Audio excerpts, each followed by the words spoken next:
Mga pre, nagluto ako ng munggo. Pinapakulungan ko na. Habang kumukulo yung munggo pre, maglalagay ako ng daon ng kalabasa. Tsaka tangkay. Yan o. Pwede na yan pre, di ba? Tangkay ng kalabasa, tsaka daon ng kalabasa. Yung kagandahan pre, pagka meron kang tinanim, kahit paano meron kang aanihin, yung dulo. Diba? Kahit sa dinding pre, masarap to. Siguro mga isang linggo pa, lalo pang darami to pre. Diba?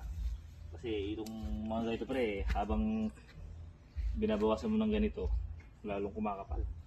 Kasi dalawa lang naman kami kumakain pre, kaming dalawa mag-asawa. Yung mga bata, hindi masyado.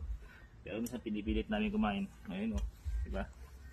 Kaya sasama ko yung daon ng kalabasa at saka daon ng sili pre sa munggo. Nagluto ko ng munggo. Tapos marami naman akong ano dyan, mga isda. Tulad ng pampano. Diba?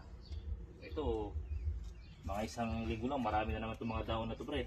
Diba? Ayan o. 1, 2, 3, 4, 5, 6, 3. Ito pala yung sili natin. Nilalagyan ko lang ganito.